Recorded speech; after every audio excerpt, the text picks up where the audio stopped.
Ladies and gentlemen, boys and girls, children of all ages, welcome to Robert Sports Show. I'm your host, Robert. Alright, NASCAR Cup Series, race 23 of the 2026 schedule. The Iowa Corn 350 from Newton, Iowa Raceway. 0.875 short track there in Iowa. Designed by the one and only Rusty Wallace. Oh boy, 306.25 miles, 3 stages, 350 laps total, 70, 140, and 140 are the stage lengths. Fuel window 105 through 120 with 10 sets of Goodyear tires. We know we have a new left side tire that's supposed to have some fall off. We saw some issues in practice and qualifying. Chase Elliott spun out. We had Denny Hamlin have brake issues. We had Brad Keselowski spin out in the second lap of qualifying. We had a few guys only take one lap of qualifying. Some took to 2 laps. Wow, what are we going to get today? Yeah, I don't know either. I know part of the next year's schedule has been announced already. Looks like they're letting some of the tracks announce their own stuff, which is kind of cool. Something different. I like it. Iowa will be July 4th weekend next year. I know everyone wants it back at Daytona, but unfortunately the city of Daytona doesn't want it.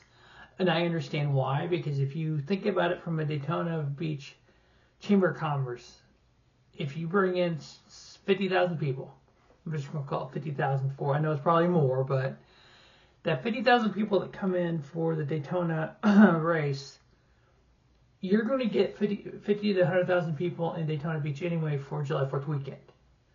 So why not let the 50 to 100,000 people come in for July 4th weekend, vacation, do their thing, have an additional 50,000 to 100,000 people come in, some random week, not random, but like a late weekend in August to get that more tourism in the area versus having 150,000 people July 4th weekend, if that, because some people may not come to Daytona because the hotels are sold out because of the race. But now you have 2 weekends of vacation people and Chamber of Commerce and all that money being spent. I think it's good for the city. People hate it on the NASCAR side. I get it. I understand. We want tradition.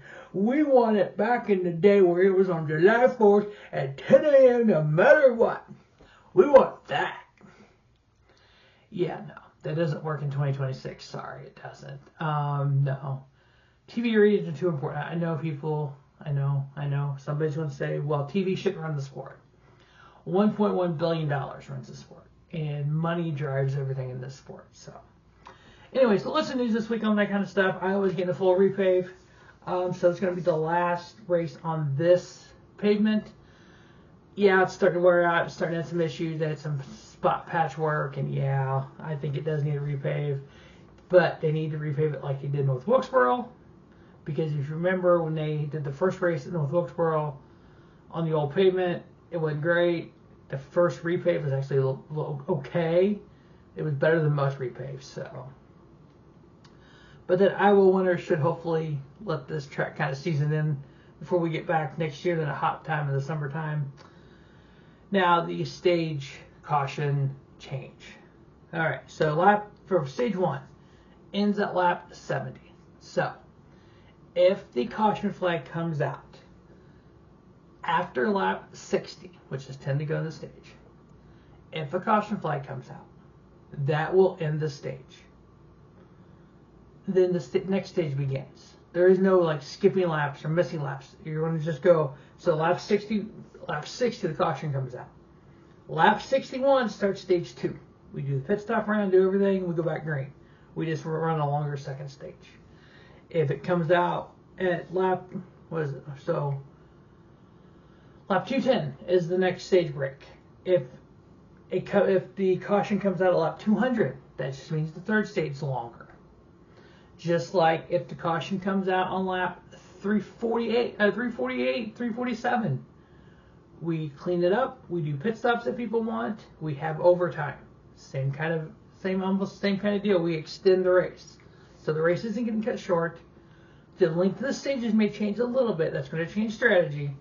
Because if you have 105 to 120 laps on fuel and you pit early in stage 2, say you pit on lap 25 of stage 2, and your goal was to run that fuel out, or you pit early and you want to run the fuel out, you were going to try to do something crazy. That's going to change that now a little bit. So we may not actually get as many fuel mileage races as we have because of the way the pit strategy will change. So it's going to be interesting to see how that does change from team to team and crew chief to crew chief. Now, the previous 2 races at Iowa, the winner started outside row 1. Both races had long green flag runs. In 2024, we had 43, 96, and 33 long green flag runs, and it ended with an 84 lap green flag run. Last year, we had 71 lap, a 91 lap, and then we ended with a 64 lap green flag run. So in those 2 races at Iowa, Ryan Blaney has the best average finish of 3.89. William Byron 5.56, Brad Keselowski 7.61, Chase Elliott 8.15, Josh Berry 9.14, Chase Briscoe 11.98, Joey Logano 12.5, Alex Bowman 13.04, Christopher Bell 14.70, Kyle Larson 14.88. That's running position. Now best average finish, William Byron 1.5 with a win, Ryan Blaney 2.5 with a win, Brad Keselowski 6.5, Alex Bowman, Joey Logano each 7.5, Chase Elliott 8.5, Josh Berry 10.0, Christopher Bell 10.5, Carson Hocevar 11.0, and then Ross Chastain has had an average finish of 11.0, but he's finished 11th in both races. Now, Iowa is a short, flat track. A lot of people compare it to Richmond. So if you look at the last 5 races at just Richmond, Denny Hamlin 7.0 in a win, Kyle Larson 7.2 in a win. That kind of fits. Kyle Larson runs well here, runs well there. Richmond, we don't. Actually, Kyle Larson doesn't really run that well here, but he runs well at Richmond. So it's like Denny Hamlin the same way, and we know Denny Hamlin's back in the pack due to brake issues in practice and qualifying. Joey Logano 7.2, he runs decent here. Josh Berry 8.8, Brad Keselowski 9.8. These are average finishes at Richmond. Christopher Bell 11.4 and Austin Dillon 12.0 and 2 wins. He never runs well anywhere besides Richmond. Now, if we expand that a little bit to more short flat tracks, we're talking about like the North Wilkesboro, Phoenix, and Martinsville. Again, Denny Hamlin 3.0 average finish. Ty Gibbs 4.0. Ryan Blaney 6.0 in a win. We know he's the fastest one in Iowa right now. William Byron 8.0. Kyle Larson, Shane Van Gisbergen each 9.0. Shane runs good on short tracks. It's pretty cool that he does. Christopher Bell 9.33. Brad Keselowski 11.66. Joey Logano 11.66 in a win. And Chase Elliott 13.66 in a win. Now, the 2 races at Newton, Iowa Speedway, William Byron and Ryan Blaney both had top 5s in both races. Blaney, Byron, Alex Bowman, and Joey Logano, those 4 had top 10s in both races. Ryan Blaney has led the most laps. He led 201 laps in 2024. And William Byron led 141 laps in 2025. Blaney has actually led laps in both races. He's led 230 laps in the last 2 races at Iowa. Chase Briscoe 81 and Larson 80, yet beyond after William Byron's 141. NASCAR Fantasy Live. I know I am running short on some starts for some drivers. I just kind of went, to me, this is kind of the safe picks. I know if you follow the bottom of NASCAR Fantasy Live, it tells you who to avoid sometimes. They actually tell me to avoid this person, but the fact he's qualified on the outside of the front row. Both winners, 2 different winners have qualified on the outside of the front row and won the race in the last 2 years. He's got a 41 race winless streak, maybe a little longer now. Not a fan of his, but I do understand when he's got a fast car. I do understand when he can get around Richmond very well, and this is a summer track at Richmond, and where he's starting at. Kyle Larson, one of the picks on my fantasy team. Joey Logano, Ty Gibbs, Christopher Bell, Ryan Blaney. I got Austin Cindric in the garage. My head-to-head picks, William Byron and Ryan Blaney. I'm taking Ryan Blaney. I got Priest over Barry. I got Lagana over Elliott. And I got Cindric over SVG. Not that I don't want SVG to run well. I kind of want to be wrong with that. But I think Cindric in that Penske car is going to could run a little bit better than SVG. Not that I don't want SVG like to 5, but I think Cindric could run a little bit better. All right, as we look at the points with 4 races left, we have 11 different winners so far this year. I know that doesn't matter a lot to a lot of people. I kind of still look at it. We have 4 drivers who are currently locked into the chase. No matter what happens in the next 4 races, will be in the 2026 chase. That is Denny Hamlin with 4 wins, Tyler Reddick with 5 wins, who's minus 84, Ryan Blaney with 2 wins, minus 120, and Ty Gibbs with a win, minus 135. Ty Gibbs is plus 271 to the cut line. So after up to this race, that's kind of where the cut is. Now, as we go this race, we may get some other people locked in before we get to Richmond. Then we got New Hampshire and then Daytona. Now, no more winning you're in at Daytona, so that could be a little different as well. Now, I know next year's schedule, it looks like the Labor Day weekend, Darlington Southern 500 may be the end of the regular season versus the beginning of the playoff or chase, due to the fact the season's starting a week later because of the Super Bowl being a week later. So I think going forward, even Steve O'Donnell said this, going forward, we could see kind of a vastly different schedule. I'm going to actually do I've done one before already. I'm going to do it when the schedule comes out. I'm going to review it and kind of go over it. And then I know Steve O'Donnell talked about the 2030 and the 2030s, NASCAR schedule looking completely different. Could be more races, could be shorter season, but the same number of races, and I've done a few of those weekday races. I think those would actually work. Having some great ideas with those. I love to kind of fancy book the schedule and kind of look around. If you've never done it, it's kind of fun to me to do. So I got some more of those planned. All right, so Carson Hocevar, 5th place in points with a win, plus 158. Chase Elliott with 2 wins, plus 155. Chase Briscoe with a win, plus 143. Kyle Larson, plus 137. Chris Buescher, plus 133. Christopher Bell, plus 129. Daniel Suarez with a win, plus 103. William Byron, plus 88. Joe Logano with a win, plus 65, 13th in points. Remember, it's an even season, even year. Bubba Wallace, plus 60. Shane Van Gisbergen, 2 wins, plus 57 with 4 races left in the regular season. For all the people that have crapped on Shane Van Gisbergen over the last 2 years, and they're only named, well, he's just a road course guy. Dude's 15th in points right now with 4 races left. There hasn't been a road course in a while this year. Yeah, dude's got talent. If you don't like him, tough. I don't like Larson, but it's cool. Austin Cindric, plus 38. All right, now we got Ryan Priest, minus 38. He needs to fall more. Eric Jones, minus 44. He can come up. Brad Keselowski, plus 50. He can come up. Michael McDowell, minus 76, sitting 20th in points. Now, I think it's very interesting, Michael McDowell in that 3rd Spire car, when you have your teammate, the Hurricane, sitting 5th in points with a win, your other teammate 11th in points with a win, and you're 20th in points.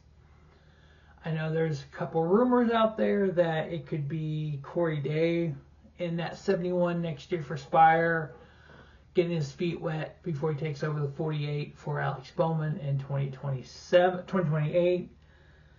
I wouldn't hate that. I think having the alliance that some of these teams have and having the ability to put your guy in a team that, if they struggle, it's not the end of the world, is a good idea to give them that 1 year experience. If that's been done quite a few times. Christopher Bell drove a second Furniture Row Motorsports car.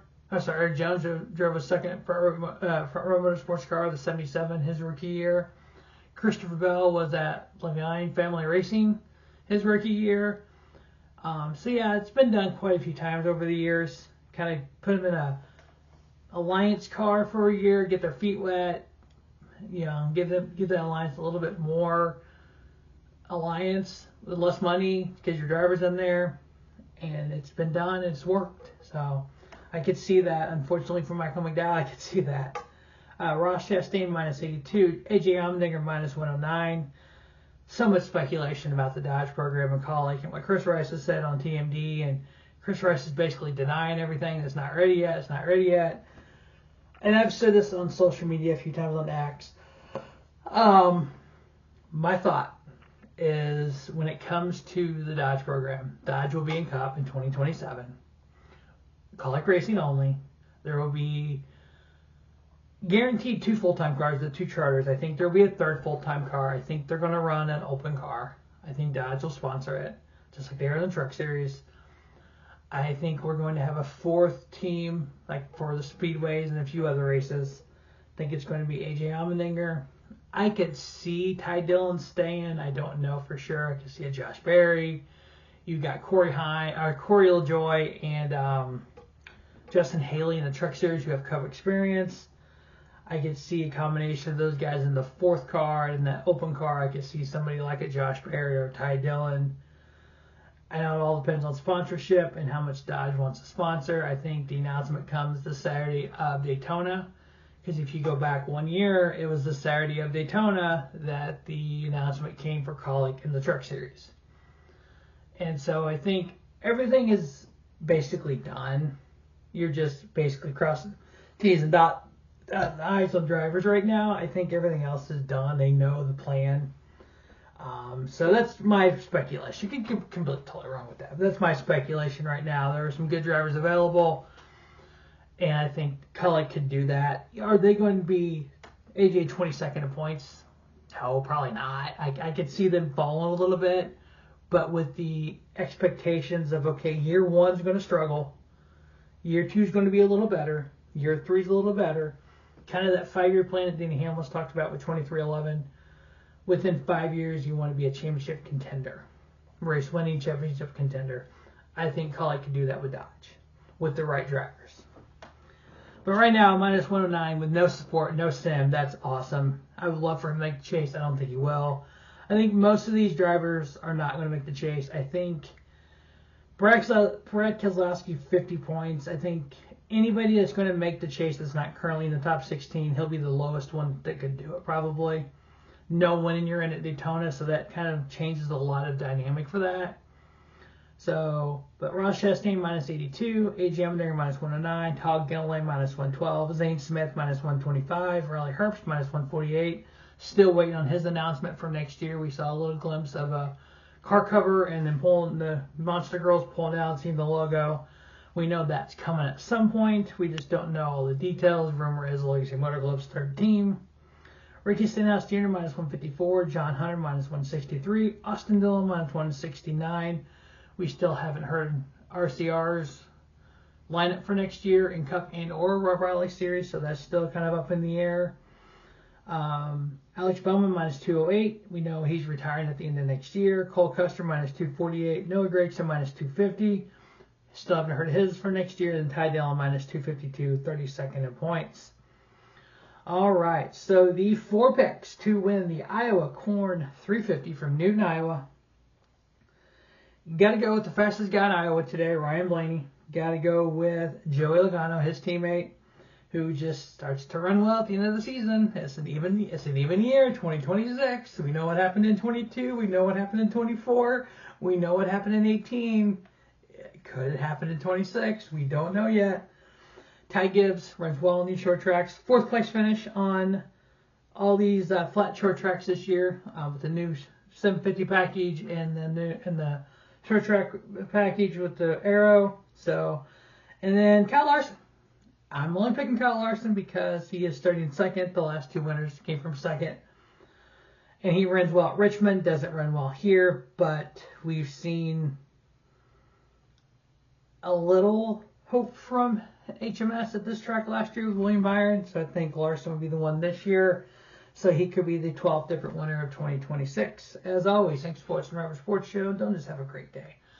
Have a spiffy day. Robert Sports Show, your YouTube leader in sports talk content.